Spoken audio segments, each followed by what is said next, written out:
I'm Jenny Gage, and this is Life Take Two. Trump publicly stated, those of you who have not accepted his fascist regime, he wants you to suffer. Therefore, they are prepared November 1st to cut SNAP benefits and Medicaid, which will leave millions of children without food. This is the game they're playing. This is the time where the community must come together. Ain't nobody gonna tell me that our children are gonna go hungry, that our elders are gonna go hungry. That's not going to happen because we, as a community, are going to stop funding our demise. The 1% that is running this country right now understands only one thing: greed. Stop spending your money. If you're going to spend money within your community. We need to check in on our neighbors. We need to check in on our elderly. We need to start donating food, real food, to food banks. We need to take care of each other. That's the solution,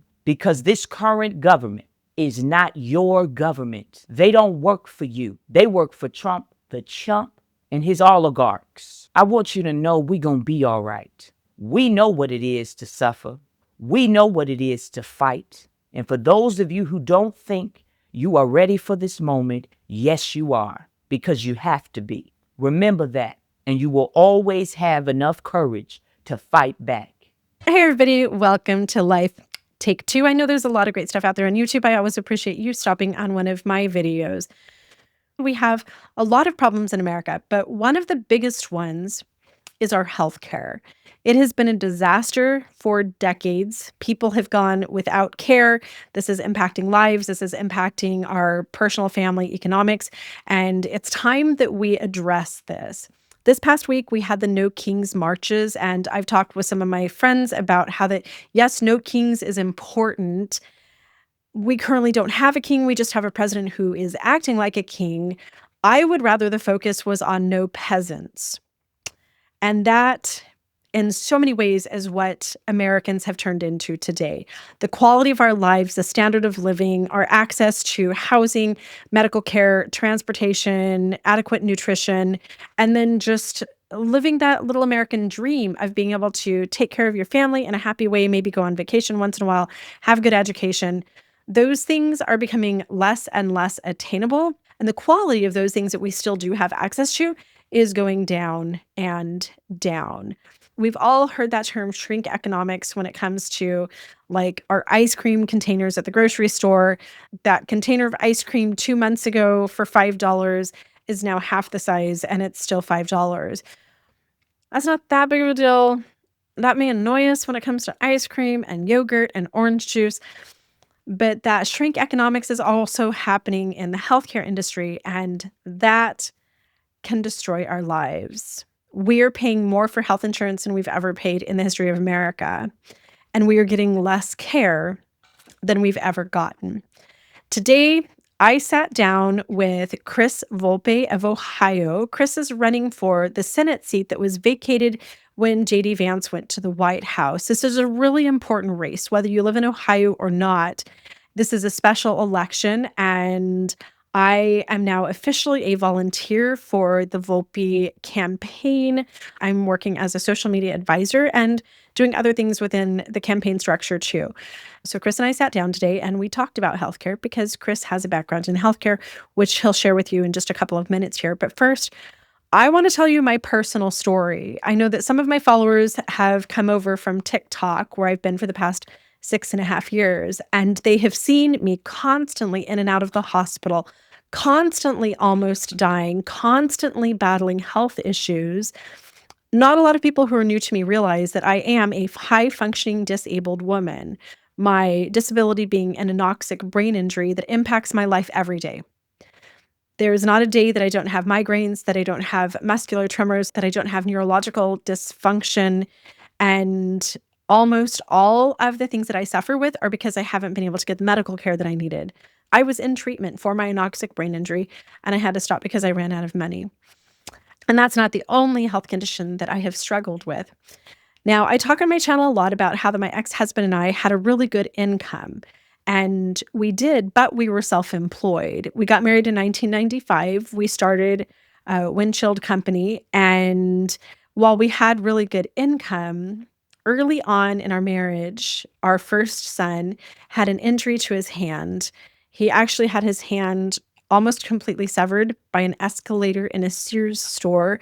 And he had multiple surgeries throughout his life. And that initial hospitalization and the 6 surgeries that followed in those next couple of months made our family ineligible for medical coverage. The insurance dropped us. We were self-employed. Nobody else would insure us. So for most of my adult life, for the 24 years that I was married to my ex-husband, we didn't have medical insurance. And I've had a lot of people on my channel say, but you guys had money, so why not just pay for stuff? We weren't billionaires. We were just upper middle class. And some of my medical conditions, for instance, the year that it was discovered that I had a benign ovarian tumor, and after surgery, I caught a hospital-acquired infection called C. diff, which nearly killed me. I did actually have a near-death experience from sepsis and was critically ill for the next 3 years. That little incident that happened when I was 36 years old, just in that 1 year, was over $250,000, closer to $300,000 with all of the other associated costs just in that 1 year. That would have wiped out more than our annual income that year. We wouldn't have been able to pay for our mortgage and gas and food and things like that. So I had that surgery and I caught that hospital-acquired infection. And one of the reasons why I was bedbound and dying for the next 3 years after we had to file a medical bankruptcy was that, again, I couldn't get insurance. So I started learning how to use herbs and essential oils just to keep myself alive.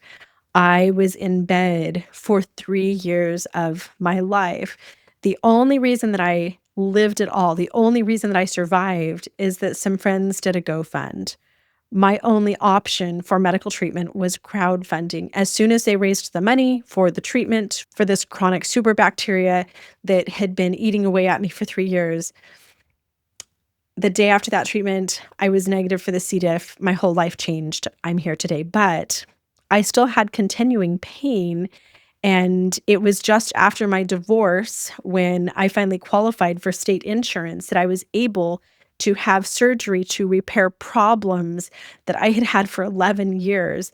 At one point, my colon had ruptured. I had abscesses and infection, elevated white counts, and was very sick and didn't even know that my colon had ever ruptured until 2 years ago. I went in for abdominal surgery, and the surgeon could not believe that I had lived for so long with the scar tissue, the adhesions, the abscesses, and just all of the problems inside. 11 years of suffering could have been eliminated if I had had the medical insurance to have the little mini surgery after the initial surgery that my life depended on. My whole entire life today would be different if I had had the treatment back then, if I had had the antibiotics and the follow-up care that I so desperately needed. The lack of medical insurance endangered my entire family. We would pay cash for all of my childbirths. I had 4 children, and then we could afford like the baby shots and a couple of pediatric visits. But then we'd run out of money and I couldn't afford any follow-up care. So there were times that I had breast infections, that I fought mastitis, times that I had ripped stitches vaginally, and other issues following childbirth that I really just kind of ignored and hoped that they went away because I couldn't afford the doctor visits and the medical care after we had already spent so much money on the childbirth. And I'm certainly not alone.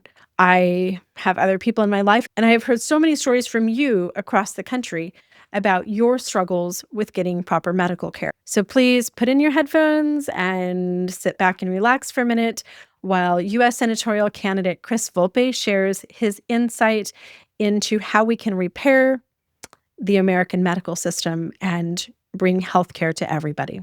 Hey, everybody.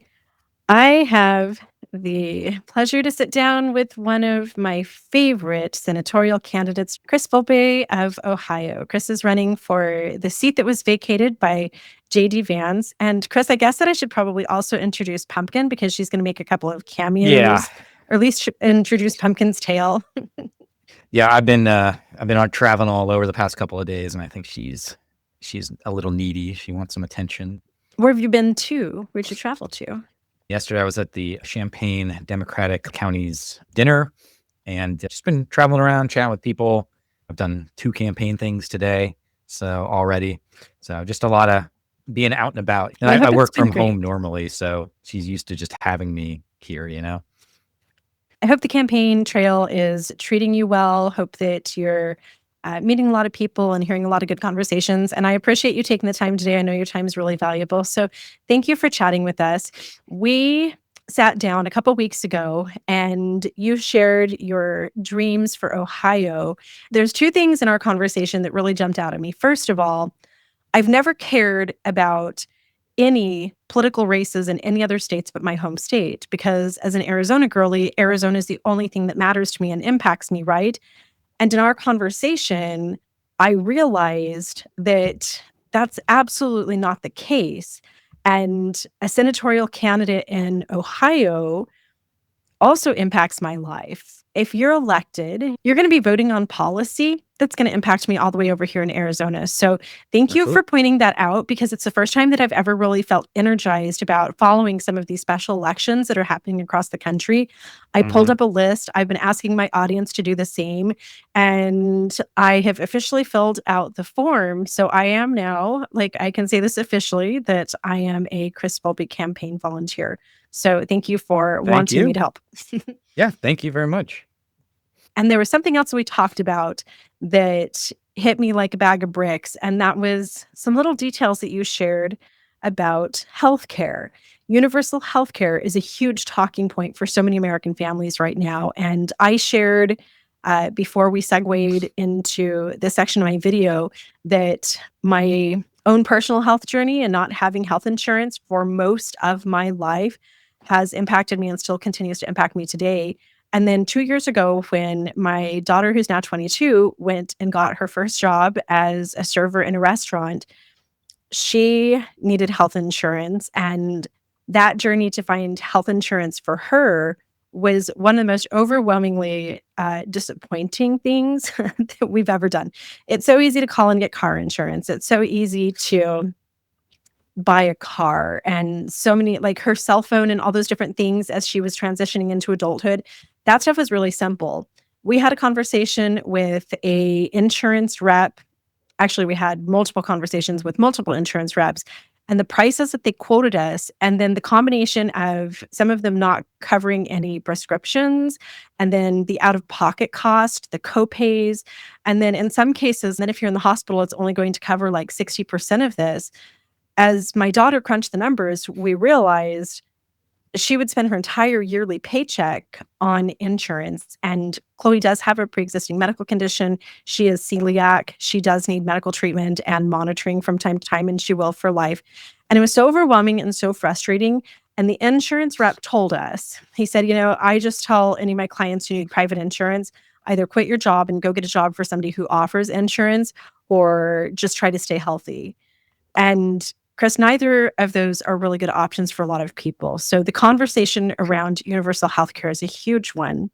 And I wanted to bring you on because you do have expertise in this field in addition to running for Congress. So first, will you tell my audience what your career has been in the health field? Yeah, sure. So it's actually kind of 2-framed. One, I was in healthcare, just healthcare peer for about 8 years.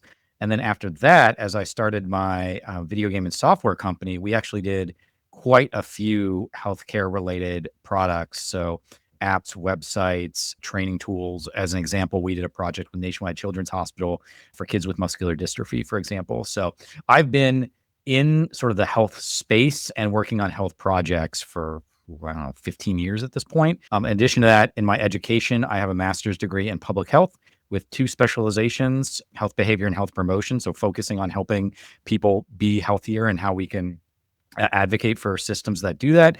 And then also global health. So as you can imagine, during COVID, that was a pretty interesting application of that. And then I also have a master's degree in health administration, which I always call, it's like an MBA for hospitals. So it's understanding health systems in hospitals.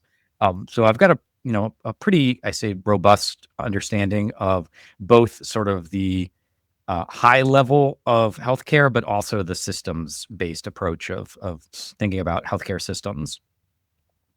Chris, this is one of the reasons why I personally felt that I wanted to volunteer for your campaign, contribute some donations, and just support you in any way that I can. Because whether you're a Democrat or a Republican, one of our primary needs as human beings is that healthcare. It's housing, healthcare, transportation, nutrition. Like, that's it. Those are the biggest things that we need. And to me, having somebody in Congress who has that experience behind them, understanding the systems and how they work, to me seems like something very much needed at this time. So that, frankly, to me was why I decided to actually support you and volunteer in your campaign. As someone who's running for office, the question I get asked a lot is just like, well, what's your background, right? And I've a big background. So I'm an artist. I went into healthcare and medicine. I have a background in public safety. I've been teaching for a long time. I'm a community builder. I've been helping build businesses. So I have this like really robust, like boots on the ground experience of things, which it's weird to say this and hear this because I think a lot of times when politicians are talking, people will be like, "You're new, you don't have any political experience." I was like, well, it's technically true. I've never run for anything, although I was in the like graduate student government at OSU for a couple of years. I was at the university senate, interestingly enough, at Ohio State. Oh, interesting. I didn't know that. Yeah, so I was on the university senate for a while. But the thing I remind people is like, yes, I do not have as much sort of political experience as some of the other people I'm running against, but that's replaced by like literal doing things on the ground experience, starting businesses and helping other people start businesses, helping to build healthcare applications and platforms, any number of things. So it's always kind of a weird way to navigate this question because a lot of people are just like, start at the bottom and work your way up through the political ranks. But like, I remind people, I don't want to be a politician. Like, I don't want to be in Congress until I'm 70. I'm currently 44. I want to take the experience and the skills that I have and bring them as a representative to Congress and use those experiences that I have to help people. Like, I don't know this, like I haven't looked this up, but my guess would be I have more small business and just business experience in general than probably 75% of Congress. I certainly have more tech experience than like 90% of Congress. And so it's just about understanding, at least from me, Congress representatives are supposed to be bringing those skill sets to Washington so that there's a diverse understanding of skills, experience, and knowledge that we can then use to inform our policy making. It shouldn't be this place where like you have to be in politics for 20 or 30 years before you could even think about running for something like Senate. That's not the kind of process I think we should adopt. Well, and let's face it, at one point, everybody in the United States Senate and the executive branch and the judiciary branch, fresh out of the revolution, was first timers. And I'd say the founders and our first couple go arounds of being an American government, they did a pretty bang up job. Nobody's born a politician. Nobody's born a senator. And you are certainly by no means the first person to ever run and hopefully successfully win that seat as a first time politician. You got to start somewhere, right? Yeah, I just think it's important, whether you're looking at it as a representative for the country or you're looking at it as a political party, like, shouldn't you want lots of people that have different experiences in different areas? So like, I'm not a parliamentarian expert, right? But I'm a quick study and there's very few people that work harder than me. So I can figure out how I know Robert's Rules of Order and I can figure out the parliamentarian aspects of this. And I just think we should be putting more voices in that have experience living and doing things in the world than just being a politician.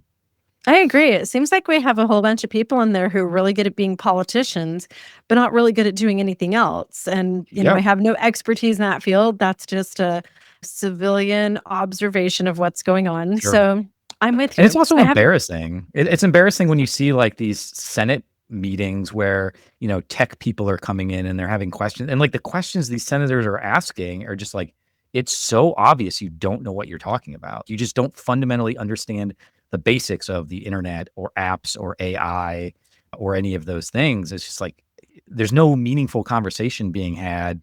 And I think we talked about this in the last conversation we had, but we're talking about really serious issues around AI, for example.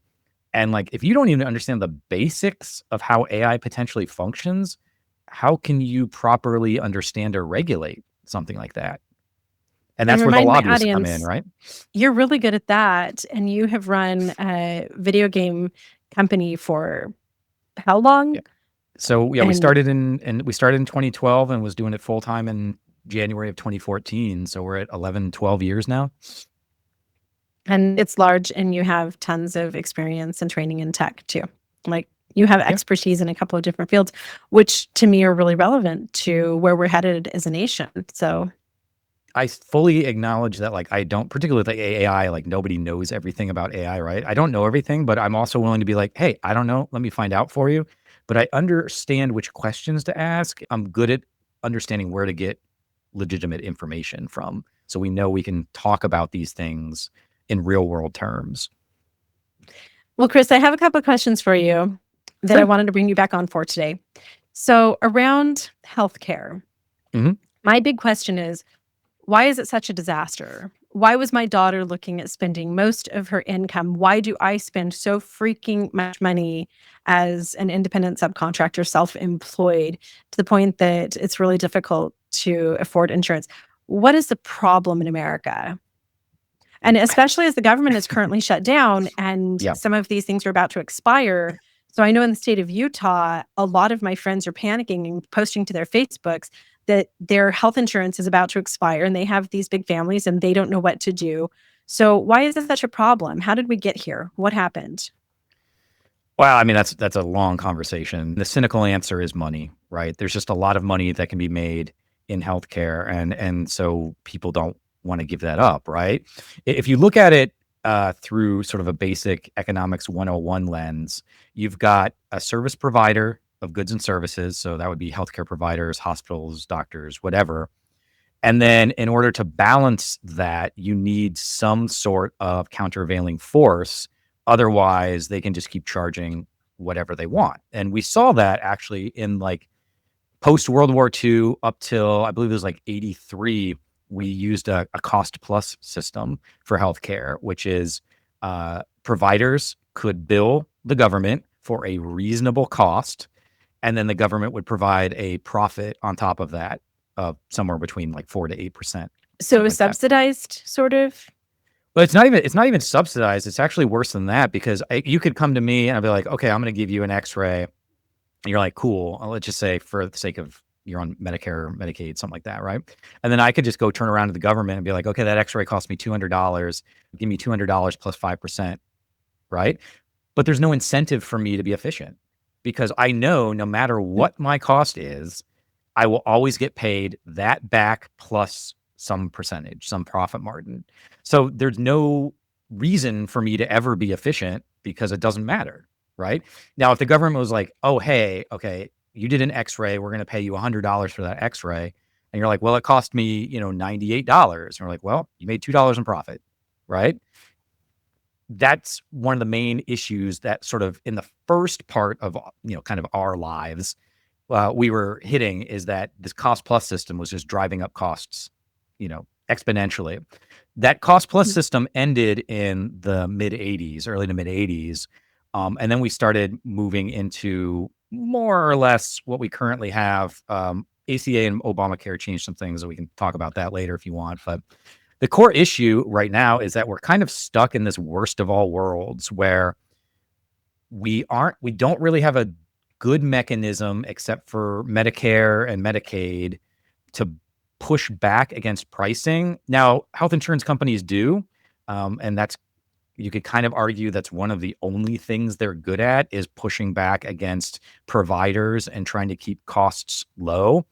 But generally, those price decreases, if you want to call it that an insurance company might get from providers, they just take that in profit. It's not really given back to us as citizens or members of an insurance plan. They might cut a little bit out of it. So a lot of times pricing will be based around Medicare or Medicaid, for example, and then the insurance companies will be, so I'm just pulling numbers out here again, like X-ray, maybe Medicaid might pay you $50 and an insurance company is like, okay, we'll pay you $55 or $60. Like they figure out what the lowest base is and then they add a little bit to it so that providers feel like they're getting, a better deal than what the government is giving you. But the core issue we have right now is that it's so fractured, it's so divided, it's so state by state. And on top of that, Medicaid for most like hospitals, particularly rural hospitals, is like the baseline amount of money that they use to survive. And so with these cuts to Medicaid that are coming through this big, beautiful bill, we're already starting to see a lot of hospitals just being like, we will not be able to function. Keep the doors open. Mm-hmm. Yeah. And I think a lot of folks too are feeling like, well, I don't have Medicaid. What do I care? Right. But like if let's say 60% of a hospital's revenue is coming from Medicaid and Medicare and they're not getting Medicaid, again, I'm just throwing numbers out, but let's say 50% of that. So 30% of the revenue for Medicaid and Medicare is on Medicaid, and then Medicaid is going to go away. That's a 30% loss in revenue to this hospital. So it doesn't matter. So you can have really good insurance, but the hospital is going to close. So then you're not going to have your hospital. Okay. Exactly.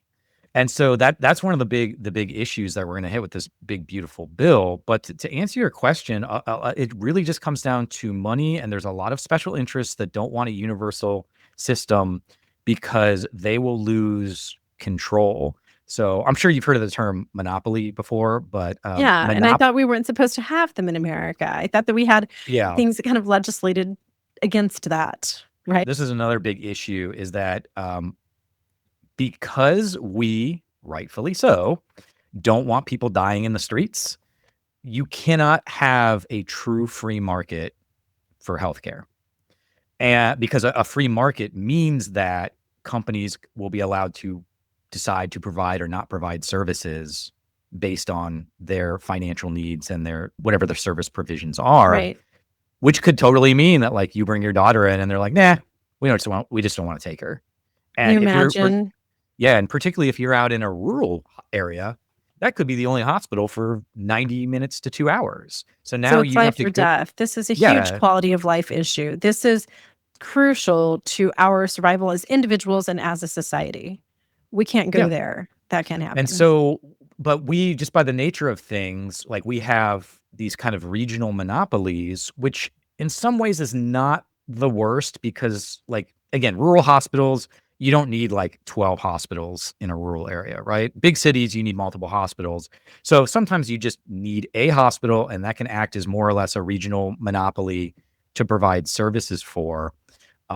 Think of it also like electricity. A lot of states do this with electricity where it's like, you don't need like 20 power plants of different companies around providing power. You just need a company that provides power, but that company needs to be regulated because otherwise its incentive is to just keep raising rates until it's going to find your supply and demand chart, right? It's going to find that equilibrium and it's just going to raise prices to whatever that equilibrium is to their best value, regardless of who gets hurt.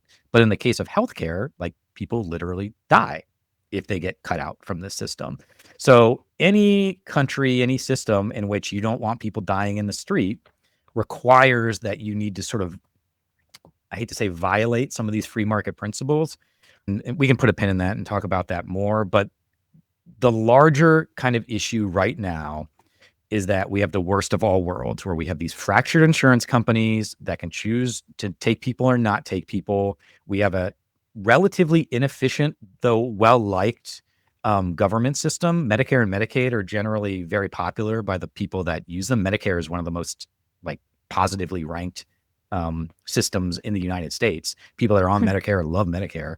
But that puts us in a really awkward position because the insurance companies are fighting for their profits, but they're doing what's called cherry picking. So when you're talking about your daughter, right? Like your daughter is a high risk individual. No insurance company wants to insure this person because they have a lot of known expenses, but then they probably are going to have a lot of unknown expenses. Mhm. And so one of the things that the government tries to do, and Obamacare, the ACA tried to do, was to prevent insurance companies from being able to cherry pick so that people wouldn't get stuck in this position that they're in essence uninsurable forever.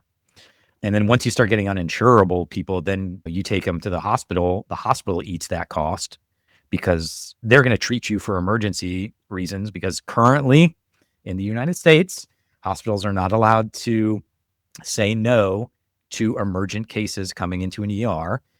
I say understandably concerned that that may not be the case, particularly with all this conversations going around illegal immigrants using hospital services. That hospital treats you, and then they have to find a way to make that money up. And a lot of those subsidies are beginning to go away. A lot of that support is beginning to go away. So yeah, there's a lot of pieces to it. But to your overall question, we have too many people in the system that are making too much money right now to want to move to something like universal healthcare. Right. They just have all the fingers in the pot. So once again, every video that I do, it comes back to this is kind of class warfare. And I know as a politician and a political candidate that that's probably not a word that you would lean into, but look, Also, like I mean, it is, and it it is. impacts our quality of life. We have a lot of focus on the No Kings. I was out at No Kings rallies last week. It was amazing. I love the momentum. I Nice. think that the real conversation should be no peasants, no serfs, because there can be a king or not a king. You can have a monarchy where the quality of life for it's about raising that floor instead of raising the ceiling. The quality of life for everybody is great. It doesn't matter like what they're doing and what the billionaires are doing. What matters is what we're doing. And most of my everyday friends are really struggling with healthcare. I went most of my life without being able to access healthcare, and I nearly died just simply because I didn't have insurance. And I don't say that facetiously. I nearly died. My colon had ruptured. I was dying and I didn't have medical coverage. I then had a tumor that bankrupted us, and that would impact my life for a decade to come. I'm Sure. still not financially recovered from my medical bankruptcy over a decade ago. So this is something real. This should be our main focus right now. So everybody's struggling. And then my friends who aren't struggling, you know who they are? They are the people who work in health insurance. All of my doctor friends, they are like crazy wealthy. I can't believe the multiple houses that they're building around the country. My friend who was a CEO of a hospital, they have houses in Park City and houses in Scottsdale and houses all over the place. Sure. And, you know, some of my friends that are like pacemaker reps and pharmaceutical reps and things like that, they are some of the wealthiest friends that I know, hands down. So Yeah. there's a Well, lot of money being made. yeah, I think that's an important thing to remember. And those specific things I can't comment on. I don't have any issues with people generating wealth and becoming wealthy as Absolutely. long as it's not coming at the cost of others. But the thing to remember is every dollar that comes out of insurance companies as profit is a dollar that is not being invested into health and Healthcare. wellness of its citizens. And so that is something like you have to look at. And other countries have decided, hi pumpkin, other countries have decided that they don't want to sacrifice their population's health and well-being so that these giant mega insurance companies can, buy another yacht or whatever. So tell me about And- that. Tell me about other countries, because I've only ever lived in America and Mhm. I don't have any degrees in healthcare and I don't know anything about it. So that was one of the things that really struck me when we were talking last time. You talked about other nations who do have universal health care, who've privatized, who've Mhm. taken some of the profit out of the system so that they can ensure that every citizen has access to medical care. And some of the Sure. things that you said, just I couldn't believe what you were saying. Like, I always thought that America was the best and we had the best of everything. And that's certainly not true of our current No, it's healthcare not state. true. So tell me It's about other definitely not true countries. within healthcare. Who's Yeah. doing it So, right? so the interesting thing about this is, we tend to get caught in these very like myopic views of this conversation. So when we say universal healthcare or single payer, those are kind of two separate things. But there's also lots of ways to do it. So there's certain countries. So like Germany, for example, still has health insurance companies. It's just those Okay. companies are regulated and they're capped on like the profits they can generate. Other countries like the UK, the National Health Service over there, those doctors and nurses and practitioners are employees of the government. So there's different ways that you can do this system. But the key thing is, if you just boil it down, we are paying about 2 times, sometimes 3 times more than other countries per person. We are getting worse outcomes, and the discrepancies are just increasing over time. And so we're in a unique place. I think our healthcare system is actually a very clear like analogy to the rest of society, which is the United States has like, in terms of procedures and like specific acute things, like we have the best healthcare in the world. Like we have some of the best surgeons, the best technologies, and whatever. The problem is that's not accessible to everybody. Right. And so in order to get the best of the best care, you have to be super wealthy. Now, that's going to be the case, I mean, throughout all of human history, and probably all in human history or in the future of humanity. The rich, the wealthy, the powerful will always get Of course. better care than normal folks, right? I don't think anybody is asking for like a literal, complete 100% equality in every measure. What we're saying is we shouldn't have a system in where people literally don't get care and they die, or the care is so kind of substandard in a way that we're just not providing a healthy society. Back to your question, there's lots of different ways that you can do it. I think currently, if we're going to make a decision like right now in the United States and like we're going to implement something like tomorrow, I think like Bernie Sanders' advocacy for Medicare for all is probably the best way to go. It's not the best system, like kind of if we could sit down and design a perfect system from scratch, it's not the best system, but we already have Medicare. There's already tens of millions of people on it that use it every day, which means all the doctors' offices, all the hospitals already are able to bill to Medicare. So those systems are set up in place. So that would probably be the most effective way for us in the United States to do it. But looking at other countries, they are spending far less money per person than we are, and they are receiving far better health outcomes than we are. And I'm talking about our peer countries, right? I'm not talking about some random country in Africa. I'm talking about like Europe and whatnot. Industrialized, similar. Yeah. So apples to apples. We're not comparing apples to green beans. So I was so surprised when you said that when we talked before, because I guess, I don't know, American propaganda, lack of a good education. I spent most of my adult life as a housewife sitting home, not caring about anything and not knowing. So I'm trying to catch up and educate myself. But it's if you were to ask me, I would have said, I think America probably has the best care, even though I had never had health care, even though it didn't work for me. I still thought that America was better because you go to Canada and you're going to die waiting to get into the doctors and nobody can see anybody. And their quality of life is terrible there because of universal health care, because that's what I've talk about heard wait as an lists American. for a second? Because wait list is something that comes up all the time. And I love I'm on the a wait list list currently to get in with to see my surgeon again. It was like a 7-month wait. I've waited for months to see my doctor here in America. Yeah. So I love the wait list conversation or defense, because I'm like, you are 100% correct that generally for most procedures, the wait lists in a place like Canada is going to be higher than the wait list in the United States. 100% correct.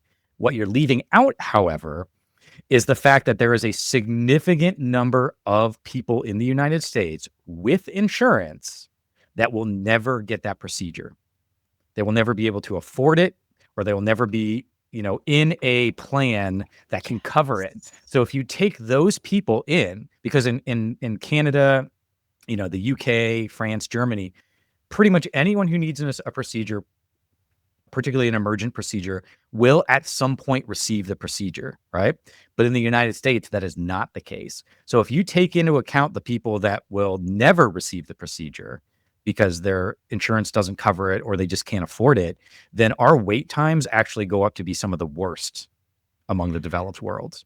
Wow. So that was certainly true of my own personal life, because I had my original surgery to remove the benign ovarian tumor in 2013.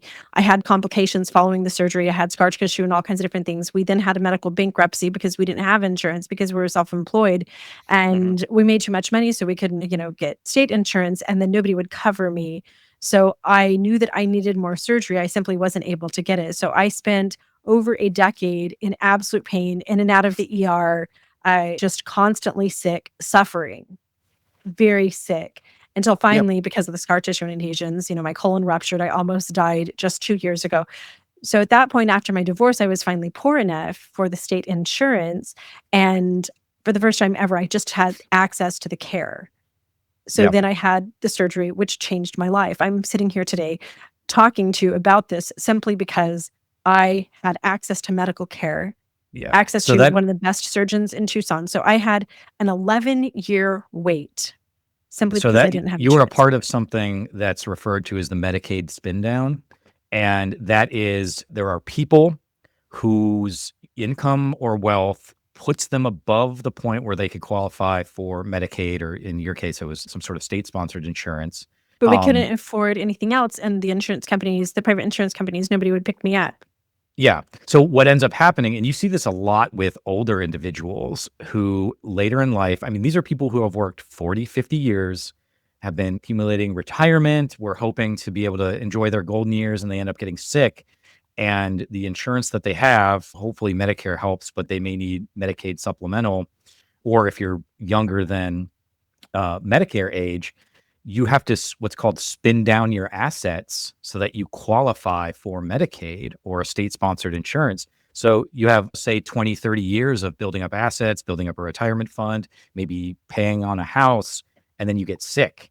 And so in order to qualify for those programs, you have to start selling off your assets or spinning them down so that you can then qualify for Medicaid, which I think is just a ghastly way to do something. Pretend you're 58 years old, you've been busting ass all your life, and then you end up with some rogue. My best friend just found out he has stage 4 cancer. He's Mhm. 46. Like, shit happens, right? I And, was 36 when I was diagnosed, when they found the growth in my abdomen. I was 36 years old. I was healthy as hell. I ran every day. I was a vegan. It was shocking and it decimated our life. You just never know. You don't know when you're going to end up with something that's going to be a yeah, medical catastrophe. I have a friend here in Tucson who works for the Social Security Department, and she has told me so many stories of elderly people who've come in who've lived on the streets for like a year just because of that, because they've had major medical catastrophes and then the death of a spouse, one or the other of the partners. And then they lose everything. They lose all of their retirement. They're forced into actual homelessness until they're finally able to like get their Social Security and everything to kick in because we don't have that safety net. And there's so many different things, like just that one situation can have ripple effects throughout other, not only spending through your retirement, but really impacting your life. So yep. again, like the focus on the no kings, yes, we shouldn't have kings, but the no peasants, that raising the floor and having better quality of life, to me, it's time, Chris. It's time Oh, I was time that 40 years ago, but it yeah. was time 40 years ago. Keep in mind, most are developed like sister nations. They have had this implemented for 40, 50, 60 years. So we are like way behind the ball when it comes to this. And ultimately, too, I always make the economic argument. I think a lot of people tend to make like the emotional argument of like, we don't want people dying and we want people being able to get taken care of. But like the Tell me economic the numbers argument, on that. Yeah. it's just that if you have a healthy, educated, productive workforce, then you have got people that can go to work. They can help you with the business. They can increase productivity. They can start their own businesses. You mentioned your daughter was told to like go, in essence, go get a job, right? Mhm. But like the repercussions of that are like, would you want to start a new business, take the risk of starting a new business if it meant losing your healthcare, particularly if you have kids? No. So we keep talking about wanting to be this country that is starting new businesses and being innovative and stuff, but the incentive structures are not there for people to want to go do that, because if you change jobs, even for just a little bit, we live in a society where maybe you jump from one job to another and you want to take a month off, but you get hit by a car in that month and you're not covered. Like maybe you have Cobra, but Cobra is like ghastly expensive Oh, too. it's so expensive. It's so expensive.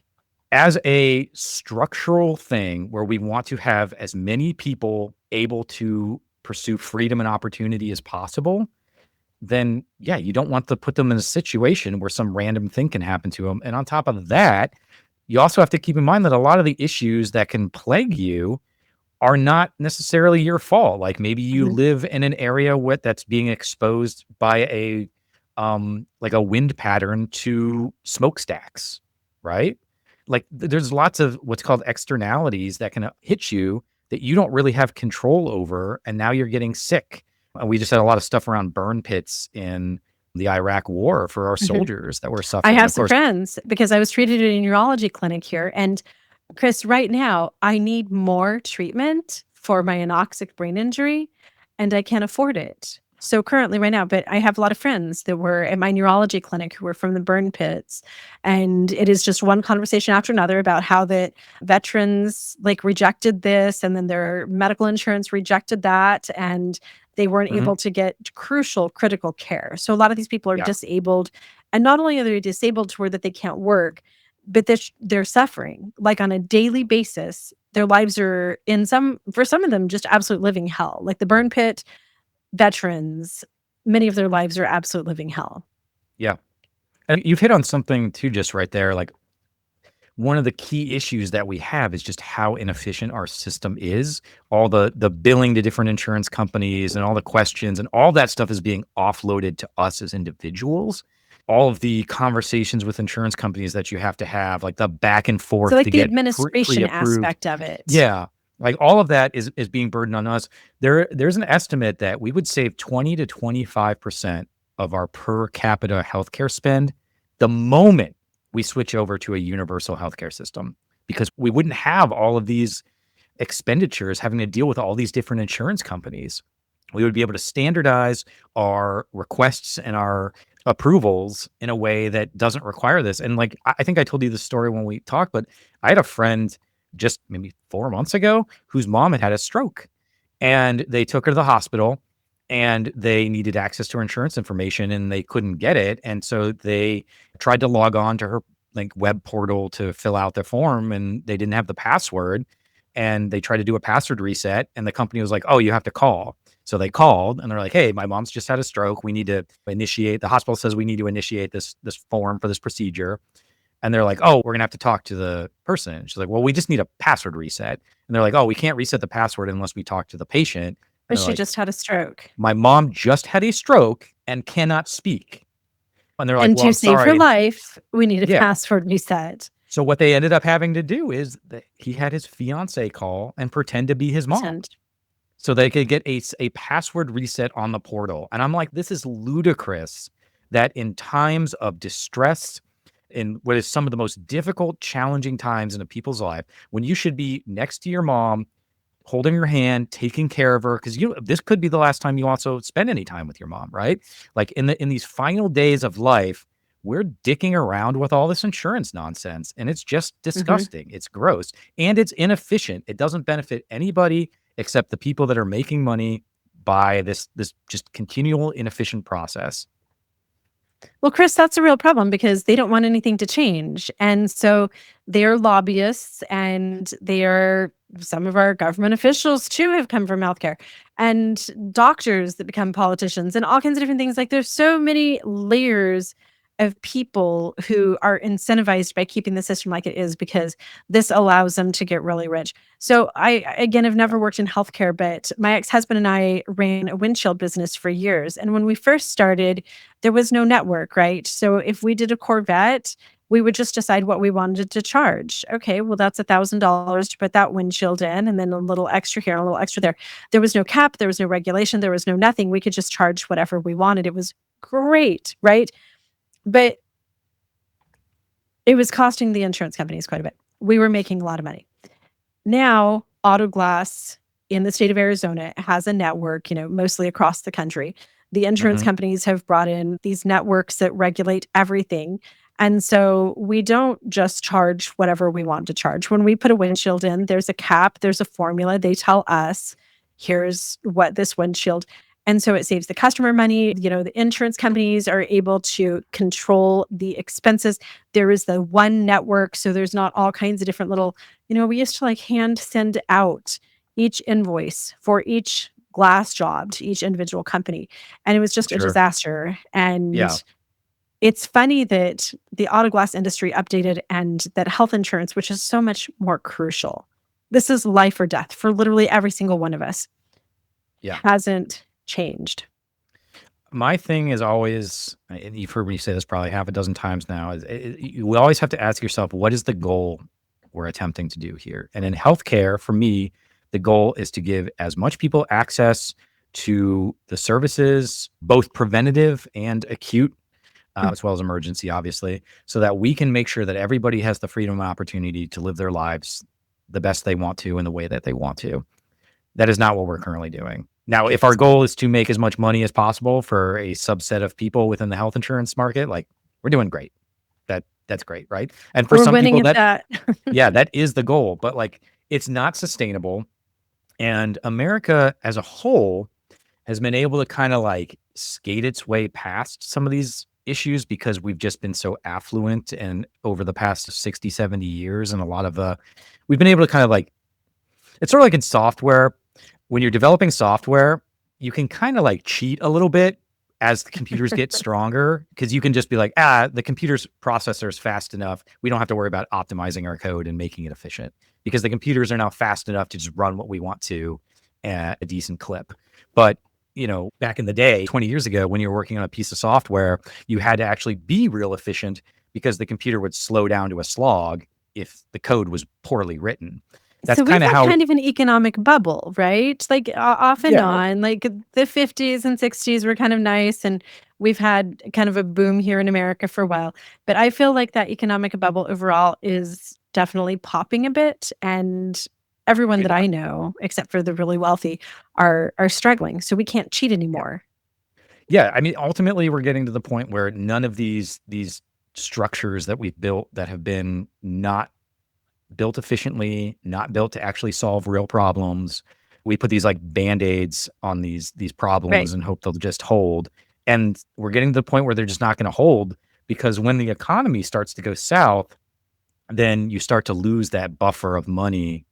It's like if you're your phase where you're making a lot of money, you could go into a doctor and be like, "Oh my God, this is a $5,000 bill."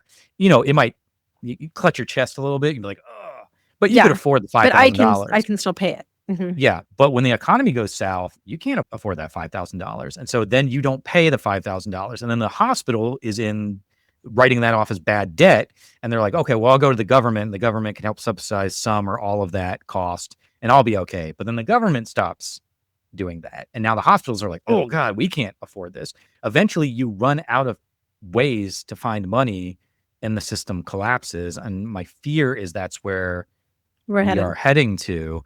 My hope as a positive, optimistic man is that this will kick us in the butt to start making real, meaningful choices, looking at the reality of the situations and deciding how we want to really make our country a better place. Because I remind people all the time, this is not about a lack of money. This is about policy decisions.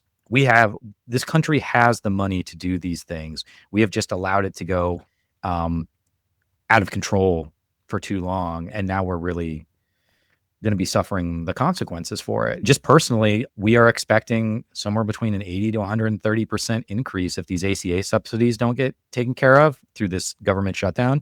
Our business could see it. Our broker has told us this. She's like, nothing's happening yet. Just letting you know, kind of be prepared that we're estimating an 80 to 130% premium increase next year. And I'm like, I can't go up over Nobody two can. times for our business. And it's a total mess. And then on top of that, the other thing that people forget is when you're talking about universal health care, you're also talking about, oh, hey, baby, you're also talking about things like copays, deductibles, premiums. So when you have a universal healthcare system, you pay, let's say, an X percentage in tax on your income, but you're not paying a premium. You're generally not paying a copay. You're not paying a deductible. So when you walk out of that hospital, so one of my partners at my company just had her first baby about 2 months ago. You walk out of the hospital with a $0 bill. So Oh, wow. there's all these external costs that these national health systems don't burden you as the individual with. So let me end on this.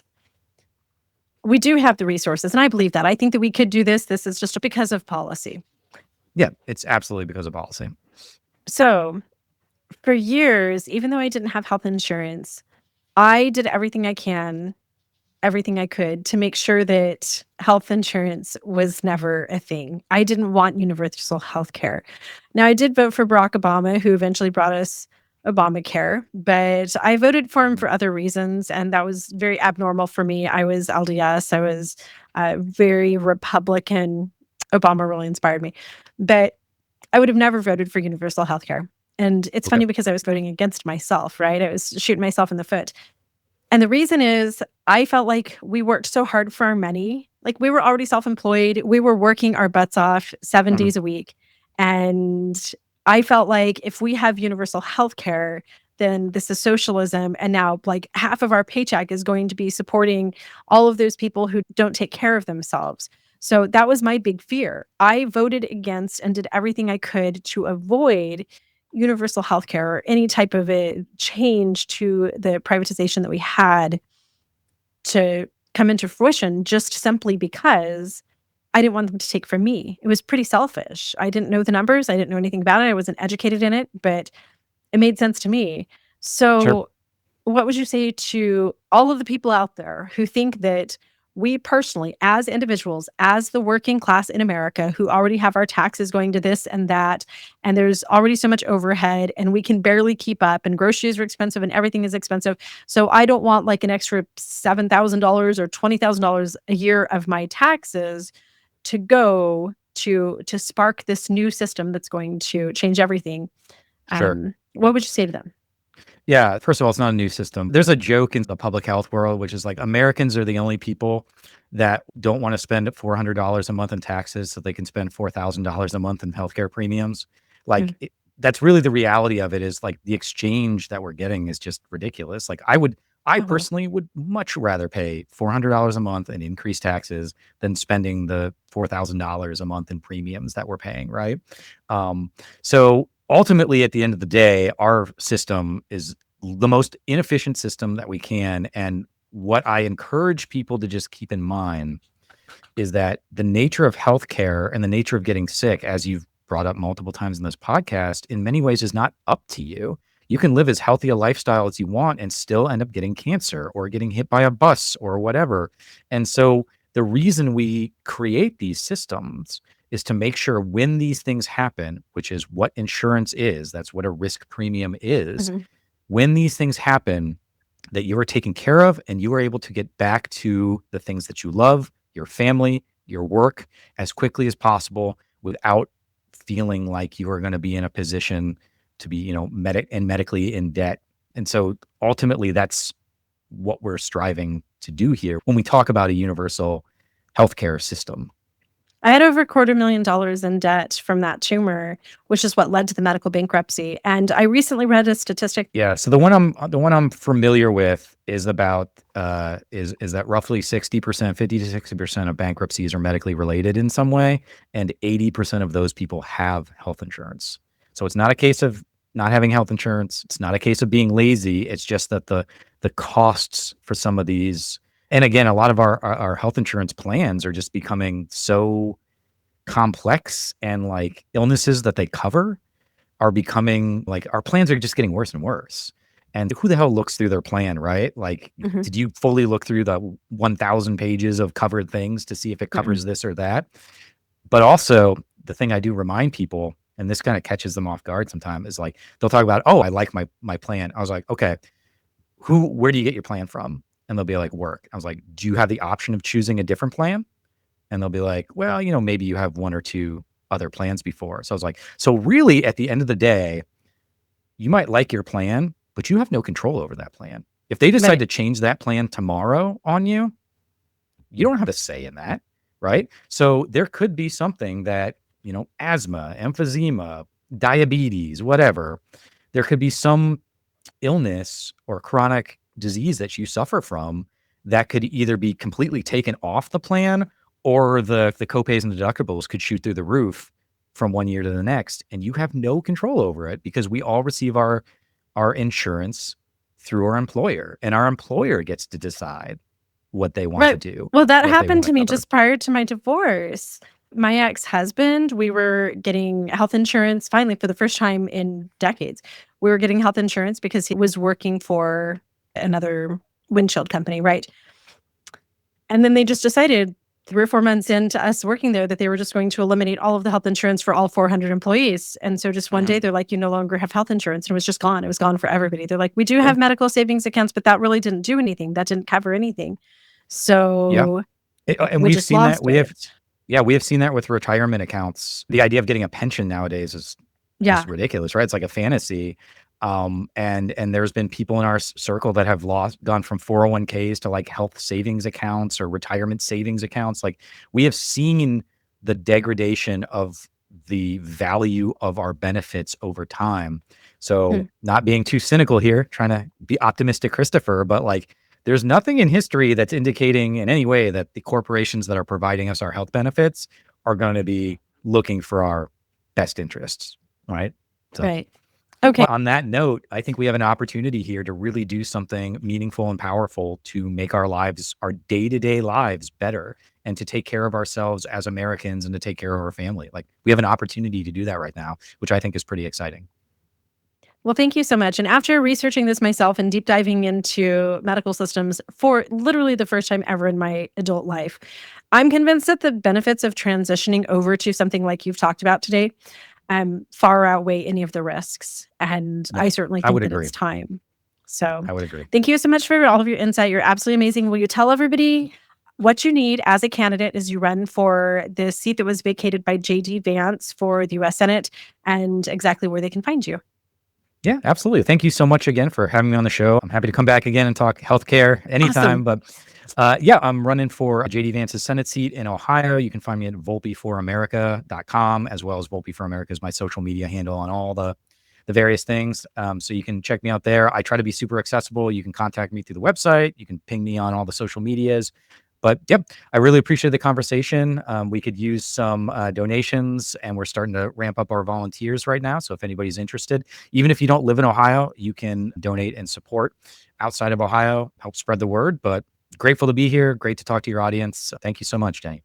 Yeah, thank you so much, Chris. I appreciate it. And thank you, everybody, for watching. You guys have a great day.